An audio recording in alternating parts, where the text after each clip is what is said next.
Финансиската полиција истражува дел од обемниот ревизорски извештај за злоупотребите во државна лотарија. Неофицијалните информации до кои дојде Телма се дека полицијата го работи делот поврзан со дневниот пазар од уплати во 2024 година. Во таа година, според ревизорите, имало околу 750.000 евра остварен дневен пазар. Тие утврдиле дека не е извршена уплата на овие пари кои лотарија ги зема во кеш на ниту една сметка во банките кои ги има, иако по закон тоа требало да го направи најдоцна после еден ден од земањето на уплатите.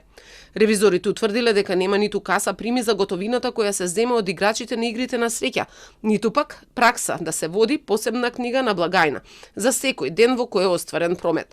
Така не е можно следење, ниту прегледност на дневниот пазар, напишале ревизорите.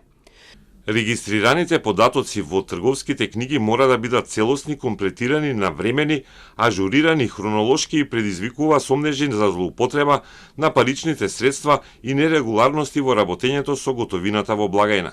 Отсуството на редовна уплата на паричните средства од остварен дневен пазар во благајната и на платежна сметка предизвикува нефункционално финансиско управување, ја нарушува финансиската дисциплина и представува сомнеж за можна злоупотреба на парични средства.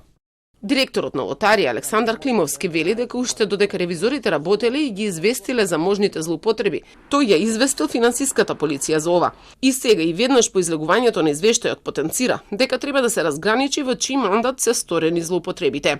Неформално ни беше соопштено дека постојат одредени пропусти, да не кажам злоупотреби од страна на раководителот на секторот за финансии, при што веднаш, тоа ми беше укажано во месец јуни-јули, во тој период, при што веднаш интервениравме до финансовата полиција, каде што ги известивме за овие состојби, кои што од своја страна они продолжија на свој начин својата истрага во поглед на тие злоупотреби.